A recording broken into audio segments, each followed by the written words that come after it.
Hello everyone, आज हम discuss करेंगे 1 नवंबर से लेके 7 नवंबर 2021 तक के इनकम टैक्स, फिनेंस और GST updates.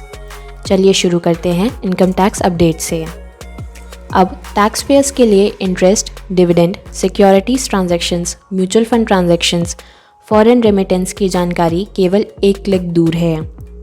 Income tax department ने कंप्लायंस पोर्टल पर नया एनुअल इन्फॉर्मेशन स्टेटमेंट जारी किया है, जो ऑनलाइन फीडबैक प्राप्त करने की सुविधा के साथ टैक्स पेयर्स को ऊपर लिस्टेड ट्रांजैक्शंस और इनकम पर एक कॉम्प्रिहेंसिव व्यू प्रोवाइड करेगा।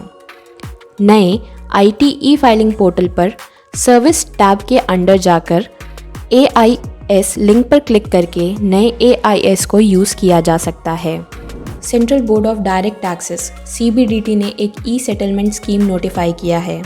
उन pending income tax settlement applications को सेटल करने के लिए जो सेटलमेंट कमीशन को ट्रांसफर्ड है।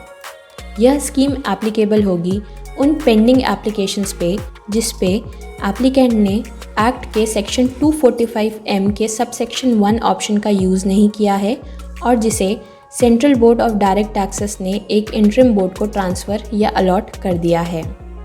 अब बढ़ते हैं GST अपडेट्स की ओर।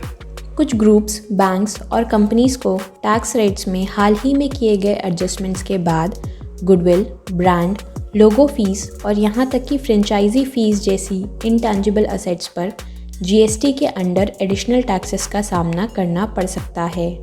गवर्नमेंट ने GST फ्रेमवर्क के under recently right to use और transfer of right to use के बीच पैरिटी इम्प्लीमेंट की है। टैक्स एक्सपर्ट्स का कहना है कि इस कदम के बाद टैक्स ऑफिसर्स अलग अलग ग्रुप्स को और कॉरपोरेशंस की जांच शुरू कर सकते हैं। उनके ब्रांड नेम और ट्रेडमार्क कितने वैल्यू के हैं और वो उस अमाउंट पर GST लगाते हैं या नहीं, इस चीज़ की जांच भी शुरू की जा सकती है। सेंटर ने GST कॉम्पनसेशन के अंडर 17,000 करोड़ रुपए स्टेट्स और यूटीज़ के लिए रिलीज़ किए हैं। फिनेंशियल ईयर 2021-2022 में अब तक की टोटल कॉम्पनसेशन 60,000 करोड़ रुपए की हो चुकी है।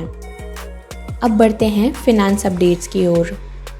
यूनिफाइड पेमेंट इंटरफेस में अक्टूबर मंथ में फेस्टिव सीजन्स के कारण 4 बिलियन से ज़्यादा का ट्रांजैक्शन रजिस्टर हुआ है। UPI की शुरुआत से लेकर यह आज तक का बिगेस्ट एवर रिकॉर्ड है। स्टॉक मार्केट्स में चल रहे करेक्शन फेज के कारण FPIs यानी foreign portfolio investors Indian share market से एग्जिट कर रहे हैं। FPIs ने अक्टूबर में 13,550 करोड़ रुपए पुल आउट किए। इस अमाउंट में IPO इन्वेस्टमेंट्स भी इंक्लूडेड हैं। पेटीएम, सफायर फूड्स इंडिया और लेटेंट व्यू एनालिटिक्स के IPOs 8, 9 और 10 नवंबर को लॉन्च किए जाएंगे। 18,300 करोड़ का पेटीएम IPO कंट्री का बिगेस्ट एवर IPO होगा। इसका सब्सक्रिप्शन 8 नवंबर से चालू होकर 10 नवंबर तक जारी रहेगा। इसके अलावा सफायर फूड्स इंडिया, जो KFC और पिज़्ज़ा हट आउटलेट्स को ऑपरेट करती है, और लेटेंट व्यू एनालिटिक्स के IPO भी 9 और 10 नवंबर को लॉन्च किए जाएंगे। फर्दर अपडेट्स के लिए आप हमें हमारे सोशल मीडिया हैंडल्स पर भी फॉलो कर सकते हैं और कमेंट सेक्शन में अपनी ईमेल ID मेंशन करके weekly news short updates personally अपने मेल बॉक्स में भी रिसीव कर सकते हैं। Thank you for watching. Have a good day.